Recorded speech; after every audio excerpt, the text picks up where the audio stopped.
मैं शालिनी टीम अम्बेडकरनामा की तरफ से आप लोगों का बतौर श्रोता हार्दिक आभार व्यक्त करती हूँ। अम्बेडकरनामा के 1 लाख सब्सक्रिप्शन पूरे हो जाने में हमें सहयोग करने के लिए, हमारे साथी बनने के लिए धन्यवाद। पिछले एपिसोड में हमने ओम प्रकाश वाल्मीकि जी की घुसपैठिए कहानी संग्रह का समापन कर दिया था। आज मैं आपके सामने एक नई पुस्तक, एक नए लेखक को लेकर हाजिर हुई हूँ। यूं तो आप में से बहुत से लोग जो सुनना चाहते हैं हमसे, वे उन पुस्तकों का, उन लेखकों का नाम लिखते हैं। मणिकर्णिका जिनमें सबसे फेमस है।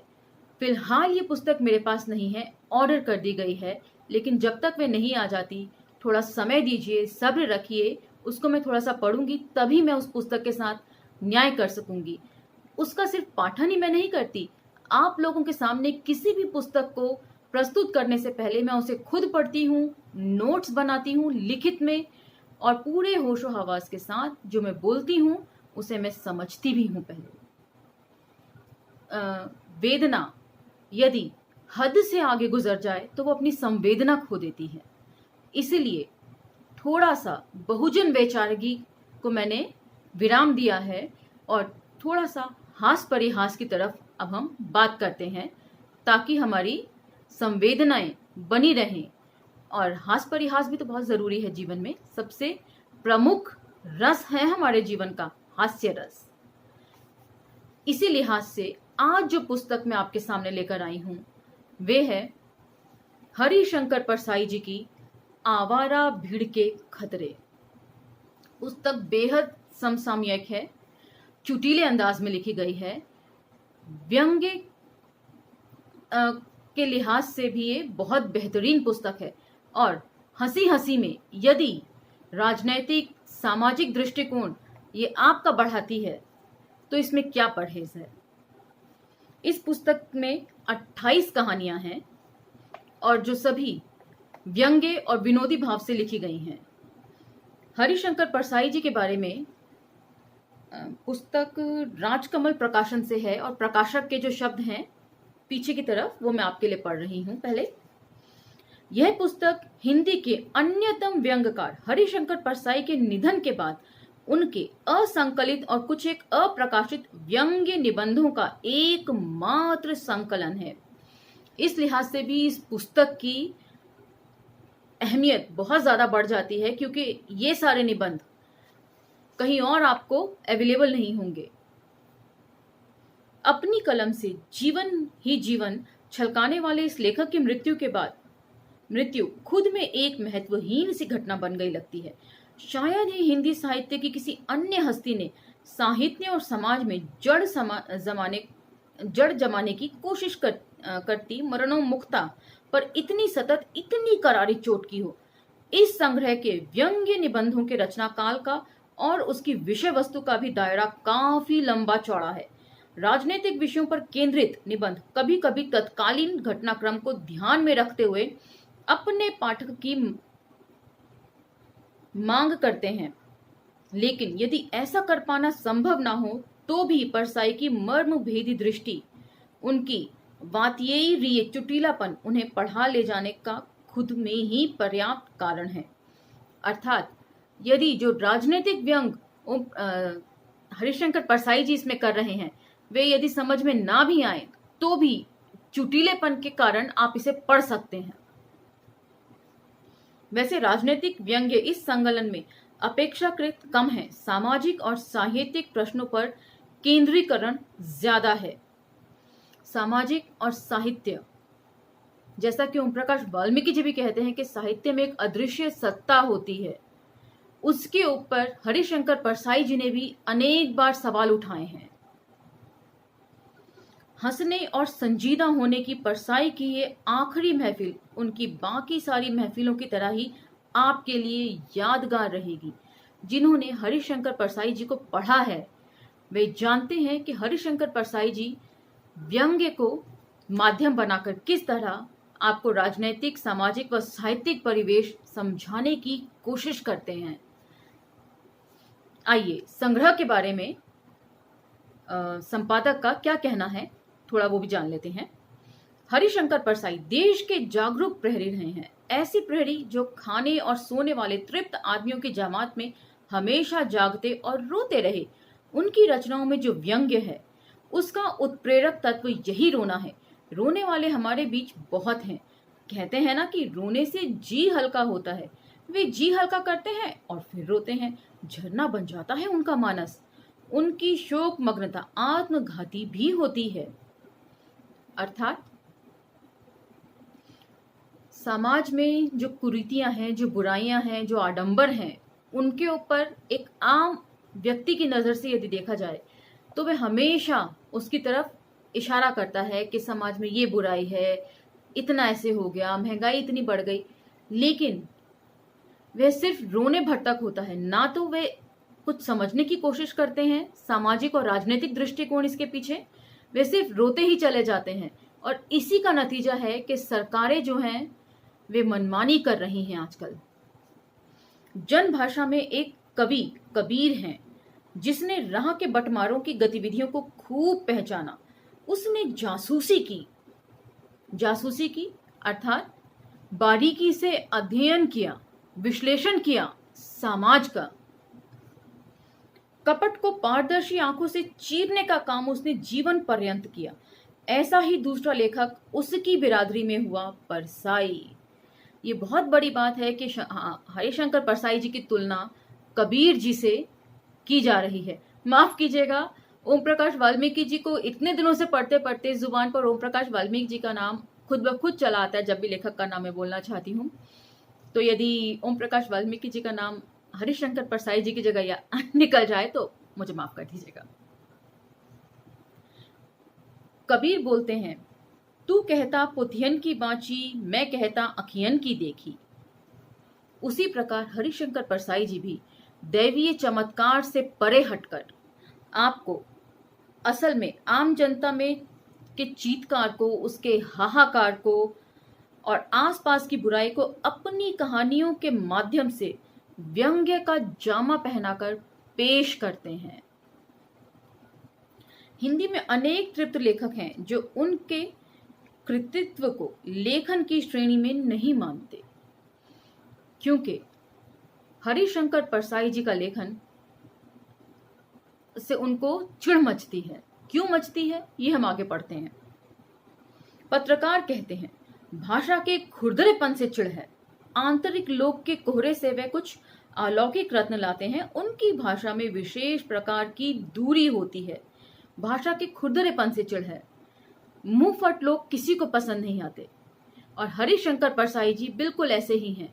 यदि उन्हें किसी की कोई बात पसंद नहीं तो वे उसे मुंह पर कहने का मादा रखते हैं। इसीलिए बहुत से लेखक, गणमान्य लोग उनकी लेखनी को पसंद नहीं करते। एमए के दौरान जब हिंदी कहानी के क्रमिक विकास से लेकर आज के विकास तक पे, आधुनिक विकास तक पे हम आते हैं, तो मैंने ओम प्रकाश वाल्मीकि जी और हरिशंकर परसाई जी के ऊपर एक छोटी सी तुलना करी थी। मैंने पाया कि दोनों के लेखन में बहुत सारी समानताएं हैं और कुछ असमानताएं भी हैं। उसके ऊपर बने नोट्स 2004 से 2006 के बीच में कभी बनाए होंगे, ठीक से वर्ष मुझे ध्यान नहीं, लेकिन मैंने नहीं सोचा था कि इतने वर्षों बाद ये मेरे लिए इतने उपयोगी साबित होंगे कि मैं इसे अम्बेडकरनामा पर आप लोगों के लिए पढ़ूंगी। उस एक छोटी सी तुलना को मैंने यहाँ एक पेपर पर लिखा है जो मैं आपके लिए खास तौर से पढ़ना चाहूंगी।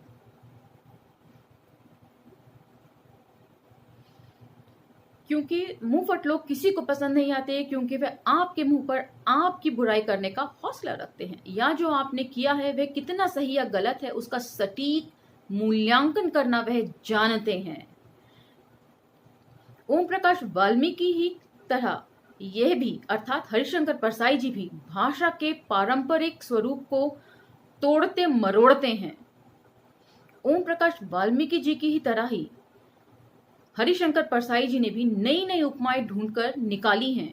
जहां वाल्मीकि जी की उपमाएं गहरी वेदना से निकलकर मार्मिकता तक जाती हैं और उनको यानी कि आपको पाठकों को सोचने पर मजबूर करती हैं, वहीं परसाई जी की उपमाएं व्यंग्य के माध्यम से कटाक्ष कर आपको सोचने पर मजबूर करती हैं। तो ये बेसिक डिफरेंस है ओम प्रकाश वाल्मीकि जी का और हरिशंकर परसाई जी का, जहां वे वेदना के मर्म को सामने रखते हैं और अपने पाठक को समाज में फैली बुराइयों के बारे में सोचने पर मजबूर करते हैं। वहीं हरिशंकर परसाई जी व्यंग्य के माध्यम से ये कार्य करते हैं। काम दोनों एक ही कर रहे हैं, लेकिन करने का तरीका जुदा है। दोनों ने ही साहित्य को माध्यम बना समाज की कुरूपता को सामने रखा है, पर अंदाज जुदा है। ओम प्रकाश वाल्मीकि जी की कहानियों का अपना सौंदर्य शास्त्र है, वहीं हरिशंकर परसाई जी की कहानियों के भाषा में खुरदरापन है, मुंह फटपन है। हरिशंकर परसाई का लेखन लेखकों की जमात में शामिल होने का नहीं है, उनकी जमात असंख्य जनता है, लेखकों की जमात में शामिल होने वाला नहीं है। अपने ही बंधु साहित्यकार उन्हें पसंद नहीं करते, उनकी भाषा के खुरदरेपन में वे परंपराएं तोड़ती हैं। जो बात नहीं भी कहनी, जो ज्यादातर कवि ढक के रखते हैं साहित्य में या लेखक ढक के रखते हैं, वे बात भी ये बड़ी सहजता, व्यंग्य और कटाक्ष के जरिए सामने ले आते हैं। उन्होंने जनता के लिए केवल साहित्य की चर्चा नहीं की, उन्होंने जनता की गरीबी, सामाजिक विसंगतियां और विपदाएं देखी, सामाजिक चिंतन की पृष्ठभूमि में अपनी संवेदना की दिशा तय की। अनियंत्रित और अनिर्दिष्ट संवेदना के दान पुण्य के मूल्यों में भले वृद्धि हो, पर जनतंत्र के सामाजिक मूल्य उससे नहीं बनते। परसाई के लेखन की यही सार वस्तु है। जनतंत्र यानी कि कुछ कहता है और राजतंत्र कहता कुछ है और करता कुछ है, उसके बीच के फर्क को हरिशंकर परसाई बारीकी से अध्ययन करते हैं। हरिशंकर की मनोरचना विचारक की है। अपनी कोई भी बात, कोई भी पंक्ति वे बिना विचार के नहीं कहते। वे इस दृष्टि से बहुज्ञ हैं। सहज भाषा में विचारों के भार को हल्का कर वे निबंध लिखते हैं। उनकी भाषा इतनी आम बोलचाल की भाषा है, जैसे कि कई बार हम लोग बोलते बोलते हिंदी और अंग्रेजी को मिक्स कर देते हैं, जिससे एक इंग्लिश भाषा का निर्माण हो जाता है। तो वैसे ही शब्दों में आम जनता की बोली में वह उसे समझाते हैं। परसाई जी विचारों को व्यवहार की आंख से देखते हैं, इसीलिए उसका निरूपण विश्वसनीय है। विचारों को व्यवहार की आंख से देखते हैं। ऐसा नहीं है कि एक आदर्श व्यवस्था की वे खोज करना चाहते हैं या एक आदर्श व्यवस्था सामने रखना चाहते हैं। वे तो इस चीज का मूल्यांकन करते हैं कि जो राजनीतिज्ञ आदर्श व्यवस्था या साहित्यकार आदर्श व्यवस्था सामने उपस्थित कर रहे हैं, वे काम भी करेगी या नहीं, उसकी कार्यान्वित शैली जुदा होगी या नहीं। सिद्धांतों की व्यर्थता, समाजवाद और धर्म, महात्मा गांधी से कौन डरता है, स्वस्थ सामाजिक हलचल और अराजकता, भारतीय गणतंत्र, आशाएं और आशंकाएं, आचार्य नरेंद्र देव और समाजवादी आंदोलन, धर्म, विज्ञान और सामाजिक परिवर्तन, विचार मंथन के लेख हैं। ये सभी लेख जब आप सुनेंगे तो सोचने पर मजबूर हो जाएंगे। आपको ऐसा लगेगा जैसे हरिशंकर परसाई नहीं, आप खुद हर चीज अपनी आंखों से अपने सामने देख रही हैं। मंथन की प्रक्रिया में परसाई उन लोगों पर गहरी निगाह रखते हैं जो उन सिद्धांतों के प्रवक्ता हैं। उनके यहाँ अंतर विरोधों की पड़ताल निर्मम होती है। अपने समय की ज्वलंत समस्याओं के प्रति शासन, स्वयंसेवी संस्थाओं, राजनीतिक दलों का जो नकली रवैया रहा आया है, उसकी फोटोग्राफी स्वतंत्र भारत में इतनी संजीदगी के साथ और कहां है। प्रशासन, स्वयंसेवी संस्थाएं सबके कच्चे चिट्ठे ये खोलते हैं कि इनकी कथनी और करनी में कितना फर्क है। ये हरिशंकर परसाई जो है इसका पोस्टमार्टम करते हैं। धर्म के नकली रूप ने सांप्रदायिकता विकसित की।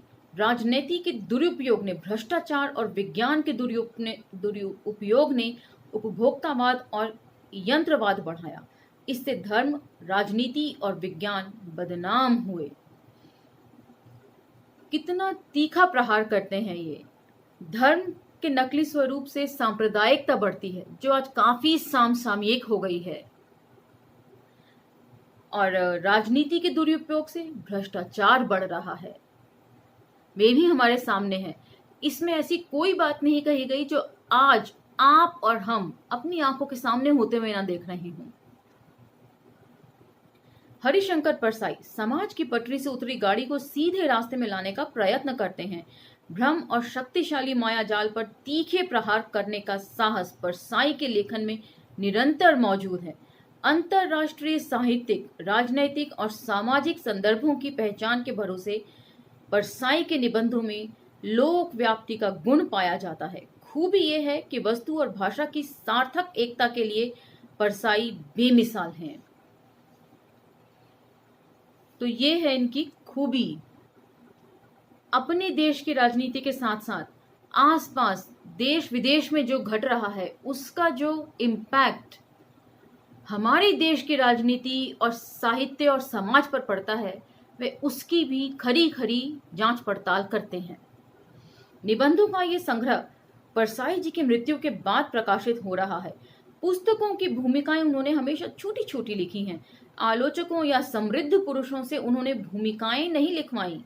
पहली पुस्तक हंसते रोते हैं में भी यह नहीं किया।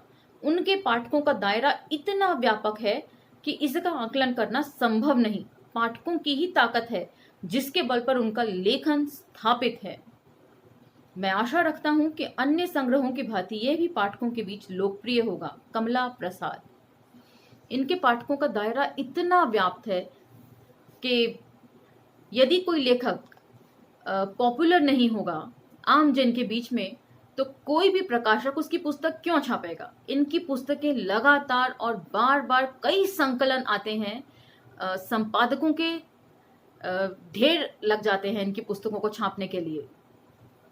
तो ये थे हरिशंकर परसाई जी की संग्रह के बारे में एक छोटा सा नोट जो प्रकाशक की ओर से लिखा गया है। यदि आप पुस्तक देखेंगे तो ये कुछ इस तरह से दिखती है, आगे और पीछे मैंने आपको दोनों जगह से दिखा दिया है। तो अगले एपिसोड में हम इनके पहले निबंध की ओर बढ़ेंगे जो काफी समसामयिक है। तब तक लाइक, शेयर, सब्सक्राइब करना ना भूलें। धन्यवाद।